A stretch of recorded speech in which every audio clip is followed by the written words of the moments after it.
Continue this morning with the discussion that we've been having around not only Eskom but SOEs in general, the state of the country's state-owned entities, including Eskom, SAA, Denel, continuing to deteriorate.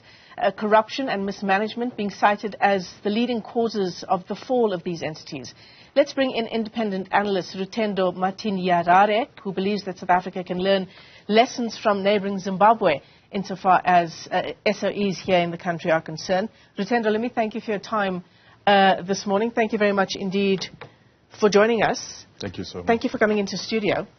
And you've penned quite an interesting article that talks about the lessons that South Africa can learn insofar as SOEs are concerned and Zimbabwe's Zisco Steel. Tell us some of the sort of key findings you've come up with.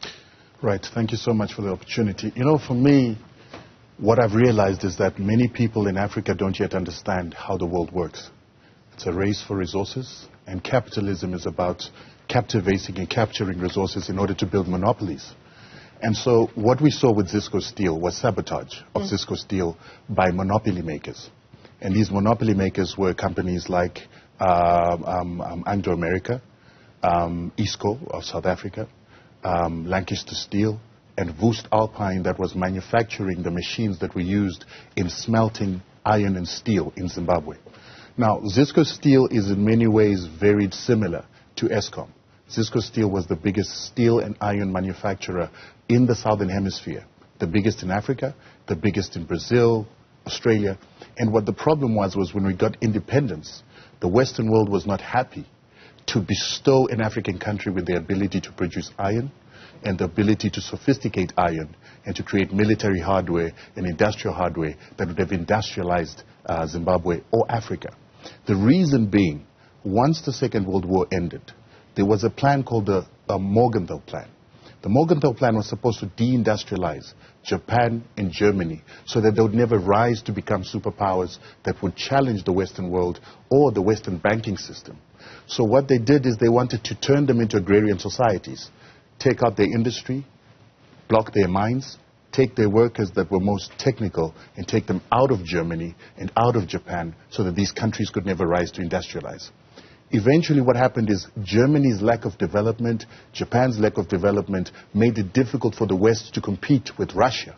It made it difficult for the West to compete with Russia, which was now bringing communism. So they were forced to allow Germany and Japan to develop so that Western capitalism could show as an example in these regions as a success. But for this Western capitalism to take place, for the Marshall Plan to be given to these Western countries to rise themselves up, they needed cheap resources. So what did they have to do? They had to now take the Morgenthau Plan, this underdevelopment plan, this agrarian society plan to Africa. And so that meant that they had to deindustrialize African countries that had just come out of colonialism to ensure that they'll never be able to sophisticate their resources so that those resources will be passed on. So keep African countries Absolutely. sort of under your thumb? Correct. So that you can use them to your benefit. And this is exactly what's happening here in South Africa with Eskom. Because you have to understand that Eskom itself was created by a private monopoly that was led by Cecil John Rhodes' company, the British South Africa company. And it created Eskom as private entities initially, where they were providing electricity to a lot of the mining industries. And with the biggest mining industry in the world in South Africa, you quickly developed the biggest electricity supplier in the world. So what they realized is that if you want to be the biggest electricity supplier, you have to consolidate all these small electricity suppliers and make one electricity supplier, which became the Victoria Falls Power supply company that was owned by Cecil John Rhodes. And if you remember, all British South Africa companies were then taken by Anglo America. Anglo America is the same one that we see having a problem in Zisco Steel. So Anglo America becomes this agent of sabotaging Africa to ensure that it doesn't industrialize and to keep the industrialization capacity in areas controlled by whites, which is why it lasted in apartheid South Africa. So how does this play into the current state of Eskom, though? Right. Because when we talk about the current state of Eskom, we're talking about the state capture years of the past 12 years, right? How does this history help us understand what happened during the state capture years? That's a false narrative. The state capture has happened with Anglo America and white capital.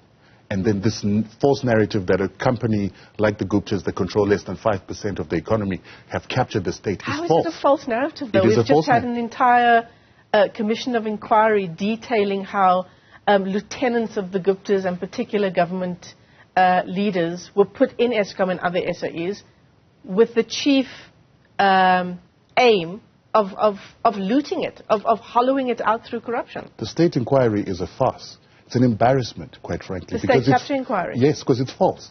That's why you see that even Glencore doesn't appear. Wait, you're saying the state capture inquiry is false? It's a farce. The evidence that we heard for 2 years is false and a farce? It was tailored evidence to manufacture consent to a certain narrative, but it's not true. What isn't true? It's not true that the people that were questioned on the State Capture Commission are the capturers of the state. You have a situation where Anglo-America controlled 60% of this economy, followed by the Ruperts, who controlled another 20%, and so forth and so on. How is it that people that have less than 5% of the economy captured the economy?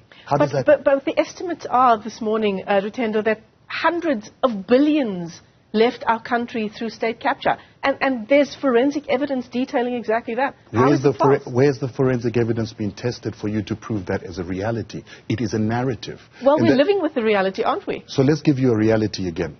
Remember, we heard that there were weapons of mass destruction in Iraq. They were never found. And there was supposed to be evidence, because it was never tested, and there's this Western agenda to always make a story a reality that never gets tested. That's what we're seeing with the State Capture Commission. And I'm not saying this so that we just cause problems. I'm saying this so that you get to the root cause of the problem that you have in South Africa. And I'm saying Zisco Steel, Anglo-America was central to the destruction of Zisco Steel to maintain white monopoly and white capture. And let me tell you another thing. Whenever a society has had a crime against humanity happen against it, we usually have, for instance, with Nazi Germany, people being brought to book, people being taken to court and taken out of society. In South Africa, you've got a problem in the aspect that in South Africa, we had the very same people that perpetuated the crime against humanity still running society, running the media, running the companies, running banking, and continuously perpetuating the crimes of apartheid in a modern-day democracy by lies and doing the same things that were done during apartheid.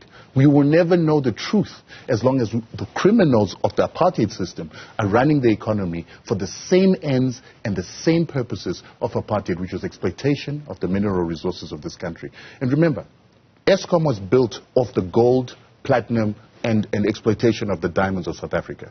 And when the mining companies were paying for those services, they were not paying enough in order to allow for replacement cost in future.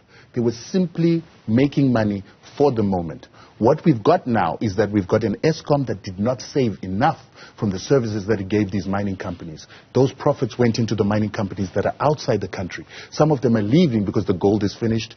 Some of them are leaving because iron is finished. And they've taken the profits that should have been channeled into Eskom, that should have been part and parcel of the replacement cost and the depreciation of what Eskom would need to rebuild itself today. And the bankers have also sabotaged you in the aspect that the moment we get to 2017, you see a company called Future Growth that belongs to Old Mutual saying that we'll no longer give loans to SOEs, particularly Eskom. And so that started a regime of sanctions, of trying to bleed the government and not give it money to build its infrastructure. They also said they would influence other financiers across the world not to give South African SOEs and the South African government money. That is a regime change agenda. And that is an agenda to deindustrialize South Africa, as I've been saying with the Morgan. I have to interrupt you there, Rutendo. I'm trying to understand how you can erase 12 years of state capture by just dismissing it as a farce. Who exactly would be orchestrating this farce? And are you going to reply and say the West? Well, it's interesting. How can we not erase 12 years if we've erased 135 years of state capture by Anglo-America and the companies that were formed out of the censored Don't forget that companies? 20 years ago, Eskom was an incredibly successful company. No, it wasn't. It was. We had electricity. Our maintenance program was on track. We had profitability. We were exporting our excess power outside of the country as well. You were doing that while 70% of South Africa didn't have electricity. Many people were living in darkness in a country that was producing what you call... 20 years ago, not yes, 27. I'm talking about 20 years ago. 20 years ago, you did not have electricity for everybody. you actually had 70% of your people without electricity. Yeah. They were excluded. And the labor of these people, the pittance that they were being paid in mines and the jobs that they were working where they were paid 10% of what a white person doing the same job would earn, was money that was being used to subsidize ESCOM for it to be a social welfare system for the mining companies. So you're saying the success of ESCOM 2 decades ago was a false narrative? It was a false narrative. And it was a false narrative that if we allow ourselves to make that narrative, then we become complicit with an apartheid system that excluded 70% of the people because they were black and we don't care about them, yet we only gave services to 30% who were basically being subsidized by those that didn't have electricity. Okay, let's talk about Medupi and Kusile power stations that are wholly over budget to the tune of billions. I'm on my phone now trying to find the exact number. Wholly over budget insofar as what was budgeted initially. In terms of maintenance costs, it's hundreds of billions of rands in excess. Okay, who do we blame that on? Right, that's a good question. And I always like to use history as my guide. So what is happening at Medupi and Kusile has happened before when they were creating ESCOM. We had a company that was called Dick and Kerr. Dick and Kerr company was supposed to provide electricity for Johannesburg municipality for its tram system and the electricity in Johannesburg, plus rand mines. So what they did is they went to buy machinery from England in order to power the generation of power that was going to be generated by engines. We're talking 1905. And so they got engines from the English who were not good at making electricity machinery. The electricity machinery was mainly made by Germans, particularly AEG,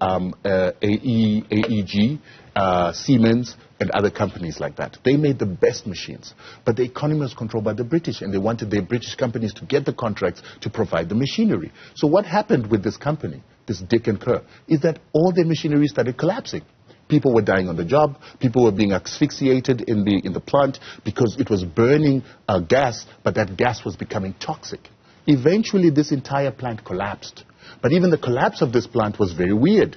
We had trams that sank at sea. We had one of the chief engineers dying on the job. The very same things you're seeing happening with ESCOM, which looked like sabotage, that was done by the Victoria Falls power company that was owned by Rhodes so that they would get a monopoly. So eventually the entire plant of Dick and Kerr collapsed. And that, many people say, was because of the English machinery that was obsolete. Some people say it was because of sabotage by these guys who wanted to build a monopoly. Today, this is what's happening at Kusile.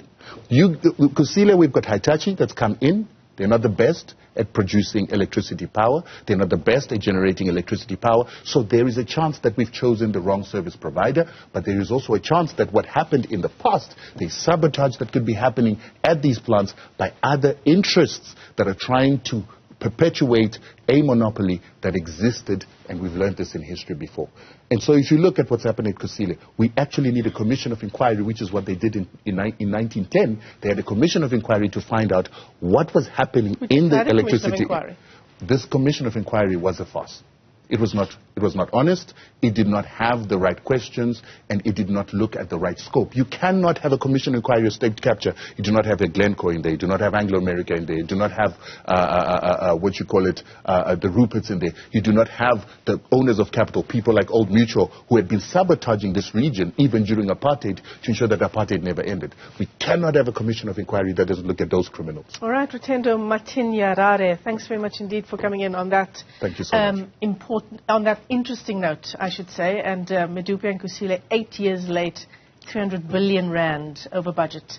That was the number that I was looking for just a little earlier.